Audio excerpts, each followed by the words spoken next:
بدلنا چاہتا ہوں, میں سدھرنا چاہتا ہوں. میرے مولا مجھے معاف کر دے, میں کمزور ہوں, تو میری مدد کر, مجھے نیک بنا, مجھے معاف کر دے. یقین کرو, ایک بار دل سے پکارو تو صحیح, ایک بار اپنے دل سے اسے عرض تو کر کے دیکھو. وہ قریب ہے, اس کے رحمت کے خزانے ختم نہیں ہو گئے, اس کی معافی کا در بند نہیں ہوا, وہ آج بھی مہربان ہے, اس کی رحمت آج بھی چاہتی ہے معافی مانگ لے, قریب چاہتا ہے ہم بخشے جائیں. یہ ہم ہیں, یہ ہم گناہگار ہیں جو اس سے دور بھاگتے ہیں. مسجد میں آتے ہیں تو اچھے بن جاتے ہیں, ماحول میں آتے ہیں تو نیک نظر آنے لگتے ہیں, گھر جاتے پھر گناہ شروع. نہیں بدلتا دل. ہمارے بہت سارے چہرے ہیں, ہم اسلامی بھائیوں میں کچھ ہیں, ہم گھر پر کچھ ہیں, ہم فیملی میں کچھ ہیں, ہم دوستوں میں کچھ ہیں. اے میرے میٹھے اسلامی بھائیوں جو مجھے مدنی چینل پر دیکھ رہے ہو, میں آپ سے پوچھنا چاہتا ہوں کب تک اللہ کو ناراض کرو گے؟ یہ کتنی بڑی بات ہے. ایک ایسا ہی عجیب و غریب واقعہ, ایک ایسا ہی جس کو آپ کہیں کہ حیران کر دینے والا واقعہ, بالخصوص وہ لوگ غور سے سنیں کہ جن کے ذہنوں میں یہ غلط فہمی ڈال دی گئی ہے یا ڈالی جاتی ہے کہ اسلام تلوار کے زور سے پھیلا ہے, اسلام معاذ اللہ تشدد سے پھیلا ہے. نہیں میرے میٹھے اسلامی بھائی, یہ انٹرنیشنل کانسپرنسی ہے, یہ ایک عالمی کہہ لیجئے کہ غلط فہمی پیدا کی جاتی ہے.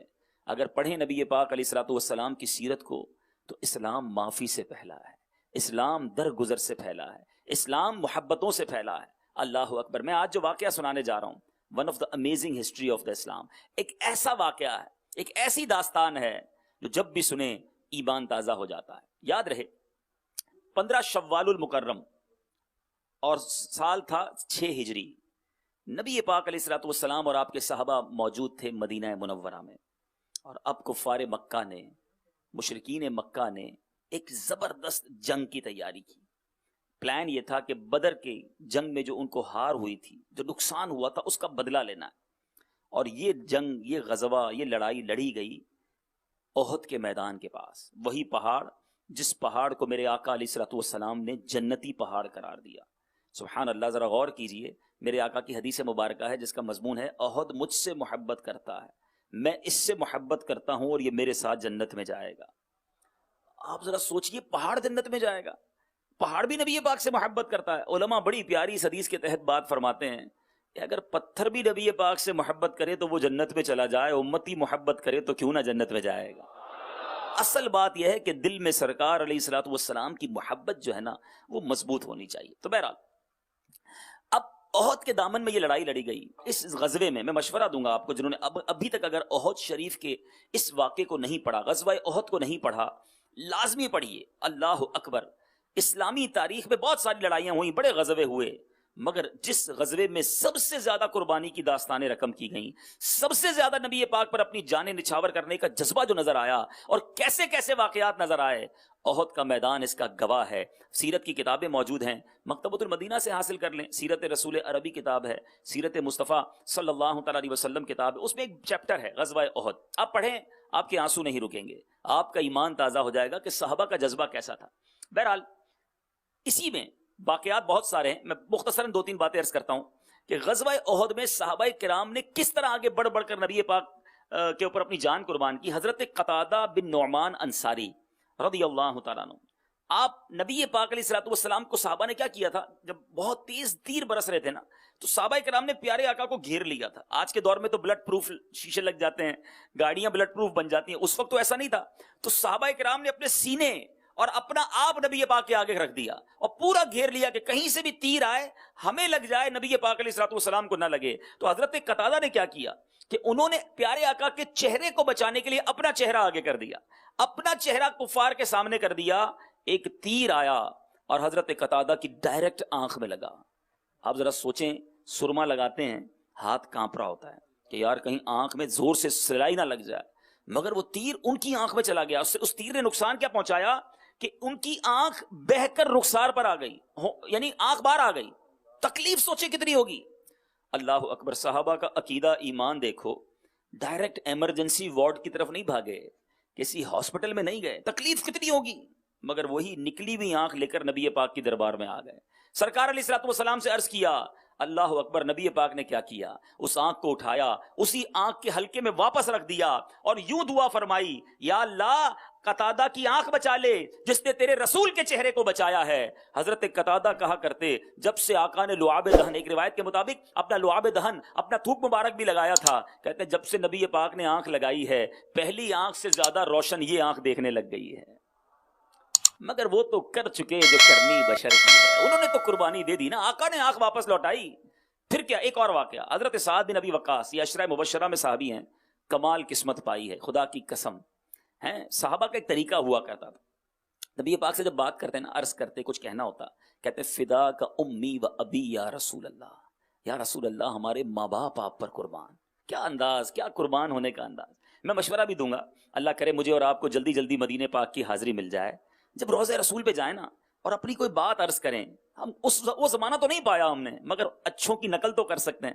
سرکار علیہ الصلوۃ والسلام سے یوں ہی عرض کیجئے گا، آقا میرے ماں باپ آپ پر قربان، فدا کا امی و ابی یا رسول اللہ، مجھ پر نگاہ کرم فرما دیجئے۔ کیا پتا اپنے پیاروں کی ادا جب ہم غلاموں کو ادا کرتے دیکھیں تو ہم پر بھی توجہ فرمائیں اور ہمارا بھی بیڑا پار فرما دیں۔ تو حضرت سعد بن ابی وقاص، اب یہ غزوہ احد کا واقعہ ہے، یہ میں نے جملہ کیوں کہا کہ صحابہ کرام جب نبی پاک سے عرض کرتے کہتے فدا کا امی و ابی یا رسول اللہ، مگر حضرت سعد بن ابی وقاص نے کیا کیا، پیارے آقا کے آگے کھڑے ہوئے اور تیر برسانا شروع کیے۔ پیارے آقا خود انہیں تیر اٹھا کر دیتے، حضرت سعد تیر چلاتے، پیارے آقا تیر اٹھا کر دیتے، حضرت سعد تیر چلاتے۔ معلوم ہے نبی پاک کیا فرمایا کرتے؟ میرے آقا فرماتے، اے سعد تیر برساؤ، تم پر میرے ماں باپ قربان۔ آپ سوچئے کسی صحابی کو یہ جملہ سننے کو مل جائے کہ سرور کائنات صلی اللہ تعالی علیہ وسلم فرمائے سعد تیر برساؤ، تم پر میرے ماں باپ قربان۔ اللہ اکبر، ساری زندگی حضرت سعد بن ابی وقاص یہ جملہ سوچ سوچ کر جھومتے رہے ہوں گے، آج ہم سنتے ہیں تو جھوم جاتے ہیں ان کی قسمت پر۔ تو بہرحال یہ وہ غزوہ ہے، اسی غزوے میں پیارے آقا علیہ الصلوۃ والسلام کے مبارک چچا حضرت امیر حمزہ رضی اللہ تعالیٰ عنہ، امیر طیبہ، آپ وہ عظیم ہستی ہیں جن سے نبی پاک علیہ الصلوۃ والسلام بے انتہا محبت فرماتے، محبوب ترین چچا تھے میرے آقا کے۔ حضرت حمزہ بھی پیارے آقا سے بے حد پیار فرماتے اور بہت زیادہ نبی پاک علیہ الصلوۃ والسلام سے محبت کرتے، فکر مند رہا کرتے، نبی پاک کی حفاظت کا انتظام بھی کرتے۔ اسی غزوے میں وحشی ایک حبشی غلام تھا، حبشی کہتے ہیں افریقہ سے آئے ہوئے، جو آج کل ہم افریقن لوگ دیکھتے ہیں، پہلے وہاں سے غلام ساری دنیا میں پہنچتے تھے۔ حضرت بلال بھی حبشہ کے ہیں، سبحان اللہ، آج بھی پورا افریقہ جو ہے ان پر ناز کرتا ہے۔ میں کئی افریقن سے ملا ہوں اور جب وہ حضرت بلال کا نام لیتے ہیں تو ان کا چہرہ چمک اٹھتا ہے کہ ہاں مؤذن رسول ہمارے افریقہ سے تھے، حبشہ سے تھے۔ تو بہرحال ایک وحشی، نام ان کا وحشی تھا اور وہ بھی حبشہ کا، اور اس کا آقا جبیر بن مطعم ان سے وعدہ کر چکا تھا کہ اگر حضرت حمزہ کو تم قتل کر دو گے تو میں تمہیں آزاد کر دوں گا۔ تو وحشی ایک چٹان کے پیچھے چھپ کر بیٹھ گئے حضرت حمزہ کی طاق میں۔ جو ہی آپ اس کے قریب پہنچے، اس نے دور سے اپنا نیزہ پھینک مارا جو آپ کی ناف میں جا کر لگا اور پشت کے پار ہو گیا۔ اس حال میں بھی حضرت حمزہ رضی اللہ تعالیٰ عنہ، آپ اسد اللہ اور اسد الرسول کے لقب سے مشہور ہیں، اللہ اور رسول کا شیر، آپ تلوار لے کر اس کی طرف بڑھے مگر زخموں کی تاب نہ لا سکے اور گر پڑے اور شرف شہادت سے سرفراز ہو گئے۔ نبی پاک کے چچا کو شہید کر دیا گیا، صرف شہید نہیں کیا گیا، آپ کے کلیجے کو نکال کر جسم سے چبایا گیا۔ اب ذرا سوچئے پیارے آقا کے دل اقدس پر کیا کیفیت ہوئی، ان کے جنازے پر نبی پاک کی آنکھوں سے ٹپ ٹپ ٹپ ٹپ آنسو گرتے رہے، اتنے غمگین نبی پاک۔ اور اس کے بعد سرور کائنات علیہ الصلوۃ والسلام حضرت حمزہ رضی اللہ تعالیٰ عنہ کے مزار کی اور برکتیں دینے کے لیے مدینہ شریف سے تشریف لایا کرتے، ہر ہفتے آیا کرتے، اتنا پیار اپنے چچا سے فرماتے۔ اب ذرا سوچئے جس وحشی نے یہ کام کیا، حبشہ کے جس غلام نے یہ کام کیا، جب اس نے نبی پاک علیہ الصلوۃ والسلام کا سامنا بعد میں کیا ہوگا، کیسا غیظ، کیسا غضب، کتنا غصہ آنا چاہیے انسان کو۔ مگر یہاں ہماری جیسی کوئی ذات نہیں ہے، رحمت للعالمین کی ذات ہے، رب کے حبیب کی ذات ہے۔ سنیے حضرت سیدنا ابن عباس رضی اللہ تعالیٰ عنہما سے مروی ہے، اللہ کے محبوب صلی اللہ تعالیٰ علیہ وسلم نے وحشی کی طرف ایک قاصد بھیجا، اللہ اکبر، جس نے آپ کے چچا کو شہید کیا، ان کے پاس ایک پیغام دینے والا بھیجا کہ اسلام قبول کر لو۔ نیکی کی دعوت کا جذبہ دیکھیں، اسلام کا دعوت کا جذبہ دیکھیں۔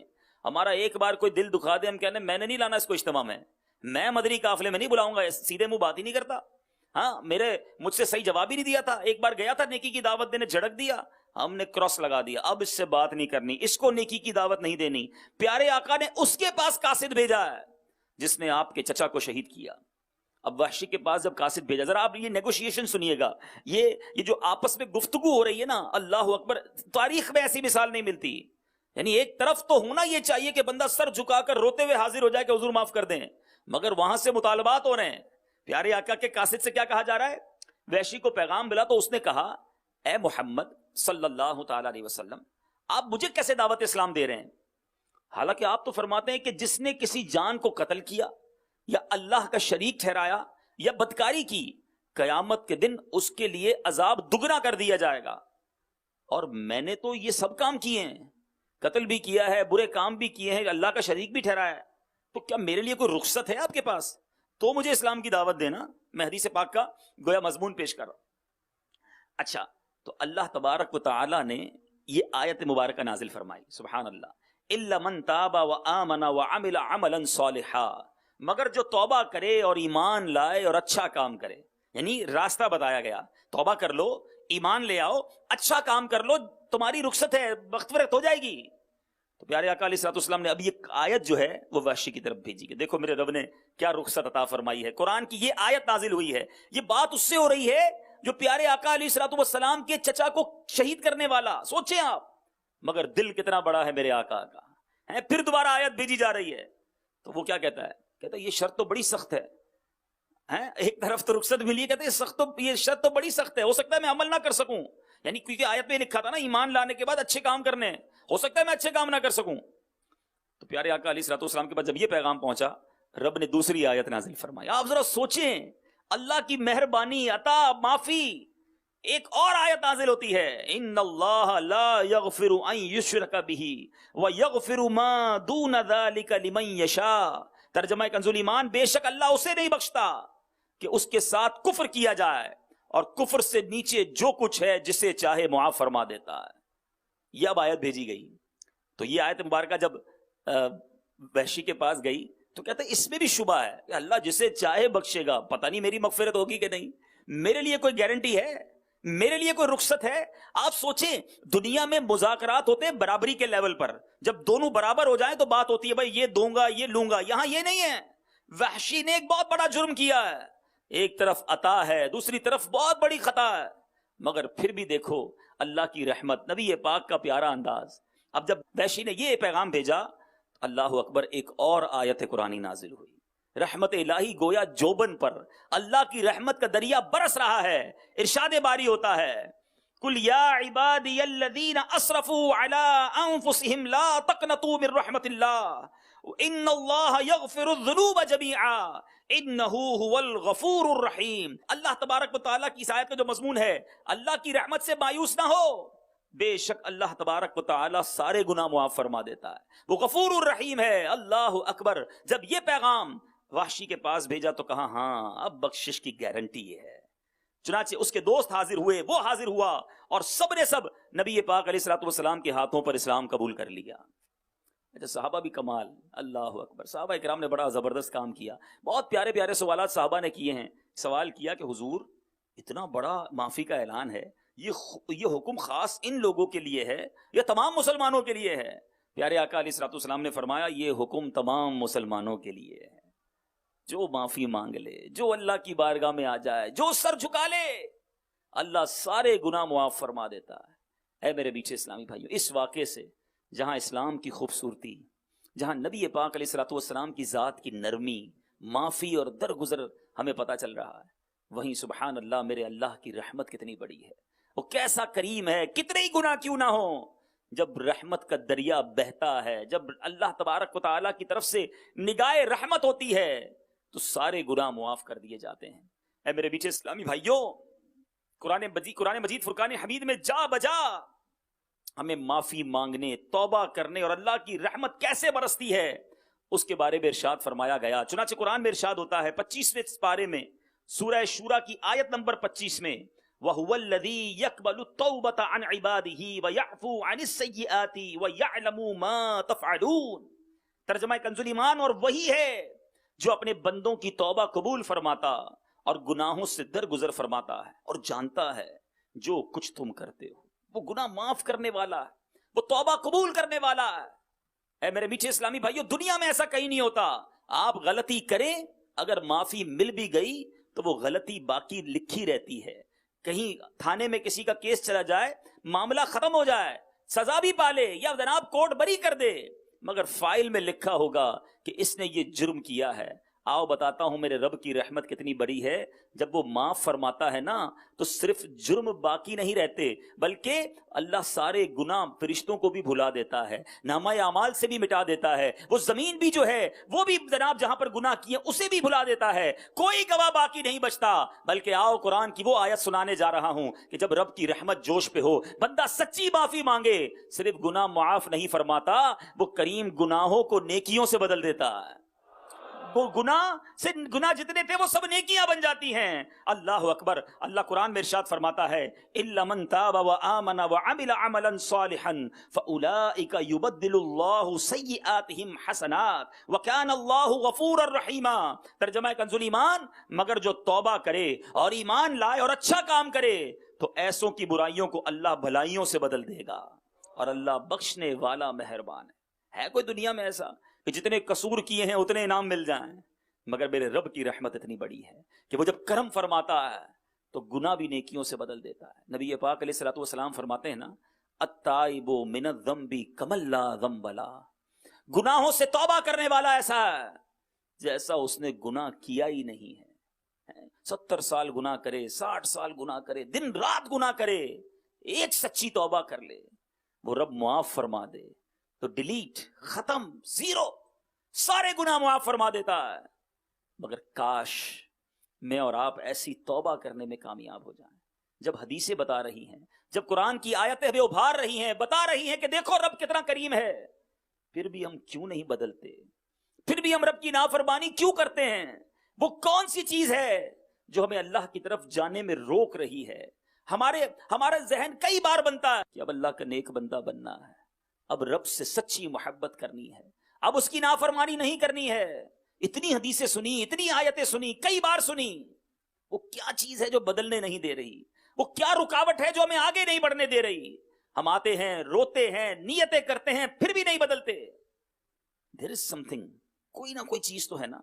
آئیے آج کے بیان میں ہم ان چند وجوہات کو تلاش کرتے ہیں کہ ہم آخر بدل کیوں نہیں پا رہے، ہم اللہ کی طرف رجوع کیوں نہیں لے پا رہے۔ ایک طرف اتنا شاندار اعلان موجود ہے، آ جاؤ میرے بندوں میں گناہ معاف فرما دوں گا، ایسی ایسی حدیثیں ابھی اور آپ سنیں گے، ایسے ایسے اعلانات ہیں کہ زمین و آسمان اگر کسی نے گناہ سے بھر دیے ہیں، میرے دربار میں آ کر سچی توبہ کر لے، سارے بخش دوں گا۔ ایسا کریم مولا، پھر بھی اسے ناراض کر رہے ہیں، پھر بھی اس کے فرما بردار نہیں بن رہے، پھر بھی جناب اس سے دوستی نہیں کر رہے، کچھ تو ہے نا پیچھے، کیا وجہ ہے ہم نہیں بدل رہے؟ اے میرے میٹھے اسلامی بھائیو، کیوں توبہ کی طرف ہم نہیں آتے؟ حالانکہ رب کریم جب رحمت فرمائے تو کیسی رحمت فرماتا ہے۔ پنجابی شاعر لکھتے ہیں نا، رحمت دا دریا الہی ہر دم بغدا تیرا، رحمت دا دریا الہی ہر دم بغدا تیرا، جے ایک قطرہ بخشے مینو کم بڑھ جاوے میرا۔ ایک قطرہ ہی کافی ہے، اس کی اتنی بڑی رحمت ہے۔ اور ہم انصاف کے نہیں، عدل کے سوالی نہیں ہیں۔ عدل انصاف یہ ہے کہ جتنے گناہ کیے اتنی سزا ملے، تو بیڑا غرق ہو جانا ہے، گناہ ہی گناہ ہے نا۔ ہم فقط رحمت کے سوالی ہیں۔ عدل کرے تے تھر تھر کمبن اچیاں شانہ والے، عدل کرے تے تھر تھر کمبن اچیاں شانہ والے، فضل کرے تے بخشے جاسن میں ورگے منہ کالے۔ فضل کی امید ہے میرے میٹھے اسلامی بھائیوں۔ ایسا کریم مالک ہے ہمارا جو ماں سے کئی گنا زیادہ ہمیں چاہتا ہے۔ ہماری ماں کبھی ہمیں تکلیف میں نہیں دیکھ سکتی، مگر پھر بھی ہم رب کو ناراض کرنے کی کوششیں کر رہے ہیں۔ اے میرے میٹھے اسلامی بھائیو سنو، اللہ کیسی توبہ قبول فرماتا ہے۔ ابن ماجہ کی حدیث ہے، اگر تم اتنی خطائیں کرو کہ وہ آسمان تک پہنچ جائیں، پھر توبہ کرو تو اللہ عز و جل تمہاری توبہ قبول فرمائے گا۔ اب اس میں 2-3 چیزیں ہیں جو سمجھنی ہے۔ رکاوٹ، ہم کیوں نہیں بدل رہے؟ ایک توبہ کرنے میں جو رکاوٹ بنتی ہے نا، وہ یہ بنتی ہے کہ یار بڑے گناہ ہو گئے ہیں۔ کچھ لوگ جب گناہ کر کر کر کے بری زندگی گزارتے ہیں نا، کہتے ہیں اب ہماری کیا بخشش ہوگی، ہم کیسے معاف کیے جائیں گے، اور ہی گناہ کرتے ہیں، چلو پھر اور بھی برائیاں ہی کرتے ہیں۔ جب بخشے نہیں جانا، نا امید ہو جاتے ہیں۔ حالانکہ کئی قرآن پاک کی میں نے آپ کو آیتیں سنائی ہیں. لا تقنطوا برحمت اللہ، اللہ کی رحمت سے مایوس نہ ہو. وہ ایسا کریم ہے کہ وہ ضرور بخشش فرمائے گا. اس کی رحمت سے مایوس ہو کر کہیں مزید گناہوں میں پڑھ کر ہلاکت نہ کریں. ایک یہ رکاوٹ بھی بنتی ہے. ایک شاندار حدیث سنیے. نبی پاک علیہ الصلوۃ والسلام نے ارشاد فرمایا، ایک عربی آیا پیارے آقا کی بارگاہ میں. ایک عربی شخص آیا، کہتا ہے حضور یہ بتائیں مخلوق کا حساب کون لے گا؟ قیامت کے دن مخلوق کا حساب کون لے گا؟ ارشاد فرمایا اللہ تبارک و تعالی. وہ عربی کہتا ہے کیا اللہ خود لے گا؟ نبی پاک علیہ الصلوۃ والسلام نے فرمایا ہاں. تو وہ عربی مسکرا دیا. اللہ نے حساب لینا ہے نا، وہ مسکرا دیا. اللہ. پیارے آقا علیہ الصلوۃ والسلام نے مسکرانے کی وجہ پوچھی، کیوں مسکرائے؟ کرتا ہے جب کیا عرض کرتا ہے، سنو. کہتا ہے کریم جب کسی پر قدرت پاتا ہے تو معاف کر دیتا ہے، جب حساب لیتا ہے تو درگزر فرما لیتا ہے. پیارے آقا علیہ الصلوۃ والسلام نے فرمایا اس اعرابی نے سچ کہا ہے. جان لو اللہ عز و جل سے بڑا کریم کوئی نہیں ہے، وہ سب کریموں سے بڑھ کر کریم ہے. عربی کہتا ہے آقا نے میرے رب نے حساب لینا ہے نا، تو وہ تو کریم ہے، تو کریم نے بخشی دینا ہے. یعنی رحمت سے اپنے آپ کو مایوس نہ کریں. اللہ کی رحمت سے مایوسی نہیں ہونی چاہیے، ہمیں اطمینان ہونا چاہیے کہ بس میں اس سے معافی مانگ لوں وہ معاف فرما دے گا. حضرت سیدنا عمر بن خطاب رضی اللہ تعالیٰ عنہ سے روایت ہے کہ پیارے آقا علیہ الصلوۃ والسلام کی خدمت میں قیدیوں کو لایا گیا. ایک عورت بھاگ رہی تھی، اس نے ایک قیدی بچے کو اٹھایا ہوا سینے سے لگایا ہوا تھا. اس کا بچہ تھا، اسے دودھ پلا رہی تھی. ماں کا بچھڑا ہوا بچہ مل جائے ماں کتنا پیار کرتی ہے. تو پیارے آقا علیہ الصلوۃ والسلام نے صحابہ کو کہا کہ اس عورت کو دیکھ کر بتاؤ کیا یہ عورت اپنے بچے کو جہنم میں ڈال دے گی؟ ماں جس کو بڑی دیر بعد بچہ ملے کتنا پیار کرتی ہے، وہ پیار کر رہی تھی. پیارے آقا نے صحابہ سے کہا ذرا دیکھو کیا یہ عورت اپنے بچے کو جہنم میں ڈال دے گی؟ عرض کی کہ نہیں، اللہ کی قسم کبھی نہیں، کیسے ڈالے گی؟ تو پیارے آقا علیہ الصلوۃ والسلام نے فرمایا اللہ عز و جل اپنے بندوں پر اس سے کہیں زیادہ رحم و کرم کرتا ہے جتنی یہ عورت اپنے بچے پر رحم کر رہی ہے. ایسا مالک، ایسا خالق، پھر مایوس ہو جائیں، پھر ہمت توڑ دیں؟ نہیں میرے میٹھے اسلامی بھائیوں، بلکہ ہونا یہ چاہیے ایسا کریم ہونا تو اس کریم سے تو اور محبت ہو جائے. ایک بات یاد رکھیں جو سمجھنا ہے مجھے اور آپ کو. ایک ہے عذاب کے ڈر سے گناہ چھوڑنا کہ یار مار پڑے گی، جہنم میں ڈال دیا جائے گا، قبر میں کیڑے آ جائیں گے، آنکھ میں آگ بھر دی جائے گی، کان میں آگ بھر دی جائے گی. بندہ اس ڈر سے گناہ نہ کرے. ایک تو یہ ہے. دوسرا یہ ہے کہ بندہ اللہ کی محبت میں گناہ نہ کرے. اس کا مزہ اور ہے نا کہ میرا رب اتنا کریم ہے، اتنا مہربان ہے، میں اسے ناراض نہیں کروں گا. دنیا میں بھی تو ہوتا ہے نا کہ آپ کے ساتھ کوئی ایک بار اچھا کام کر دے، کوئی نوکری لگا دے، کوئی قرضہ دے دے، کوئی ماشاءاللہ کوئی بھی ہمارے ساتھ فیور کر دے، اچھا کام کر دے، ہم کیا کہتے ہیں؟ یار اس نے میرے برے وقتوں میں ساتھ دیا تھا. یہ ناراض نہیں ہونا چاہیے، اس کو خوش رہنا چاہیے. بہت کام کا بندہ ہے، بڑا احسان کیا ہے اس نے مجھ پر. دنیا میں ایک دو بار کوئی احسان کرے، ہم چاہتے ہیں وہ ناراض نہ ہو. جس رب نے اتنے احسانات کیے، اتنی کرم نوازیاں کی، دن رات کرم نوازیاں فرما رہا ہے، مسلمان بنایا، آنکھیں سلامت، ہاتھ سلامت، پیر سلامت، زبان سلامت ہے. ہمیں کتنی نعمتیں رب نے دی، کروڑوں سے اچھا بنایا، پھر بھی اسے ناراض کر رہے ہو. ارے گناہ اس لیے نہ چھوڑو کہ جہنم میں ڈالا جائے گا، اسی لیے چھوڑ دو کہ اللہ کی نافرمانی میں نے نہیں کرنی. ایسا کریم مولا میں اسے ناراض کروں؟ دیکھو میرا رب کیسا کریم ہے، کیسا عیبوں پر پردے ڈالتا ہے. حضرت موسیٰ علیہ نبینا علیہ الصلوۃ والسلام کا دور تھا. آپ کی قوم میں ایک بار قحط پڑ گیا، کھانے پینے کو کچھ نہیں تھا، بارش نہیں ہو رہی تھی. حضرت موسیٰ علیہ الصلوۃ والسلام نے 70,000 یا اس سے کچھ زائد لوگوں کو ساتھ لیا اور ایک میدان میں لے گئے. اور وہاں یہ پلاننگ ہوئی کہ ہم سب مل کر اللہ کی بارگاہ میں دعا کریں گے. نماز استسقاء پڑھی جاتی ہے، بارش کے لیے دعا کی جاتی ہے. اب دعا ہونے لگی. دعا کرنے والے کون؟ حضرت موسیٰ علیہ السلام. 70,000 لوگ آمین کہہ رہے ہیں. ذرا سوچیں ماحول کیسا ہوگا. میٹھے اسلامی بھائیوں، دعا ہوتی رہی مگر بادلوں کا دور دور تک پتہ نہیں. دھوپ، سورج چمک رہا. حضرت موسیٰ علیہ السلام نے عرض کی یا اللہ اتنی دیر سے دعا ہو رہی ہے، گڑ گڑا کر دعائیں کر رہے ہیں، 70,000 لوگ حاضر ہیں، بارش نہیں ہو رہی، کرم فرما. سنو ارشاد کیا ہوتا ہے. اے موسیٰ تمہارے درمیان ایک ایسا شخص ہے جو گزشتہ 40 سالوں سے میری نافرمانی کر رہا ہے، 40 سال سے وہ گناہ کر رہا ہے. اے موسیٰ آپ اعلان کر دیں کہ یہ بندہ نکل جائے، کیونکہ اسی آدمی کی وجہ سے بارش رکی ہوئی ہے، جب تک وہ باہر نہیں نکلتا بارش نہیں ہونا. حضرت موسیٰ نے عرض کی یا اللہ یہ 70,000 لوگ ہیں، میری آواز ان سب تک کیسے پہنچے گی؟ اللہ اکبر. رب ارشاد فرماتا ہے تمہارا کام آواز دینا ہے، پہنچانا ہمارا کام ہے. حضرت موسیٰ کھڑے ہو گئے 70,000 کے مجمع میں. آپ نے اعلان کیا کہ اے رب کے گناہگار اور نافرمان بندے جو گزشتہ 40 سال سے اپنے رب کی نافرمانی کر رہا ہے, اللہ کے غضب کو دعوت دے رہا ہے, لوگوں سے باہر نکل جا, تیرے ہی کالے کرتوتوں کی وجہ سے بارش نہیں ہو رہی ہے.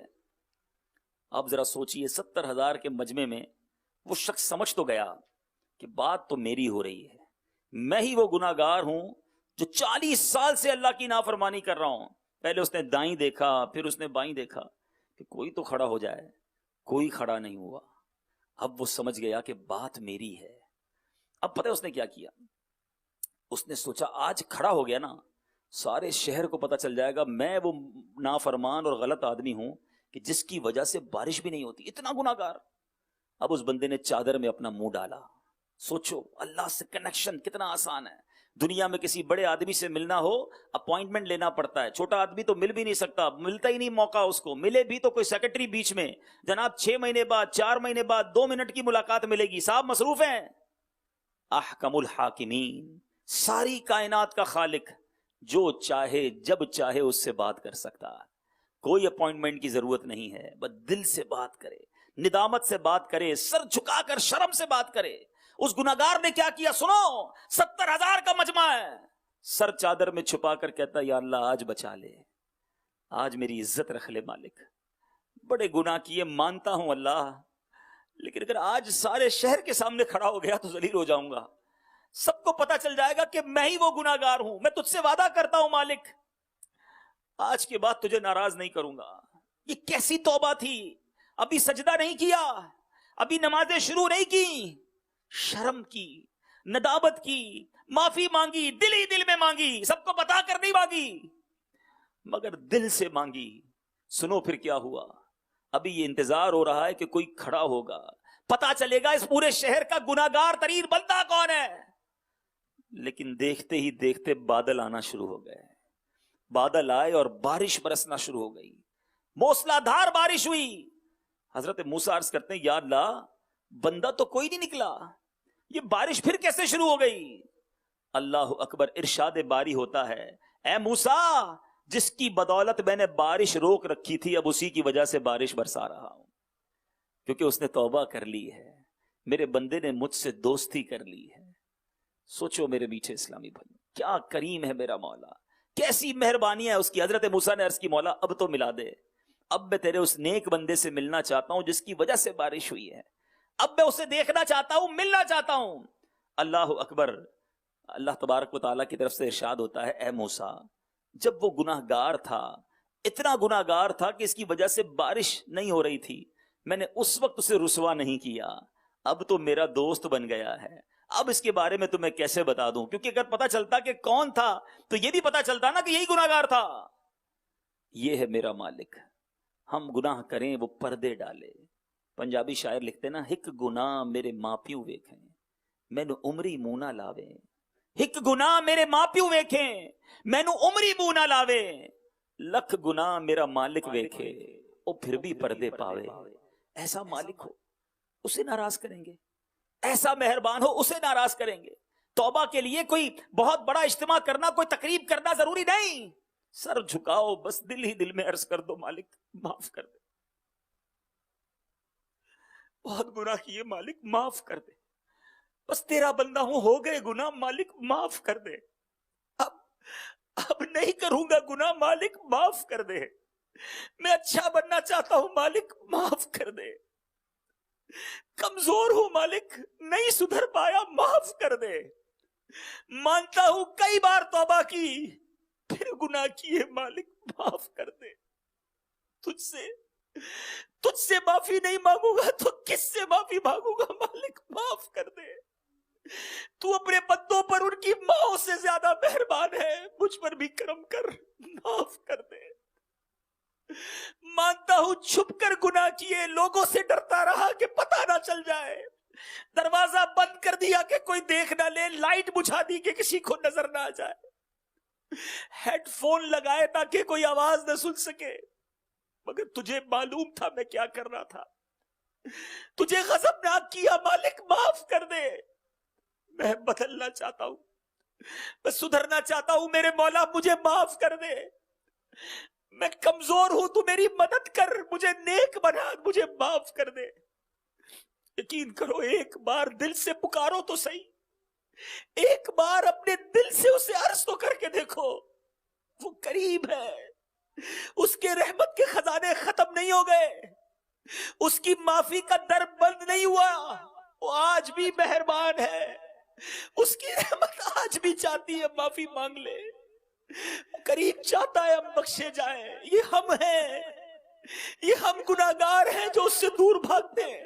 مسجد میں آتے ہیں تو اچھے بن جاتے ہیں، ماحول میں آتے ہیں تو نیک نظر آنے لگتے ہیں، گھر جاتے پھر گناہ شروع، نہیں بدلتا دل۔ ہمارے بہت سارے چہرے ہیں، ہم اسلامی بھائیوں میں کچھ ہیں، ہم گھر پر کچھ ہیں، ہم فیملی میں کچھ ہیں، ہم دوستوں میں کچھ ہیں۔ اے میرے میٹھے اسلامی بھائیوں جو مجھے مدنی چینل پر دیکھ رہے ہو، میں آپ سے پوچھنا چاہتا ہوں، کب تک اللہ کو ناراض کرو گے؟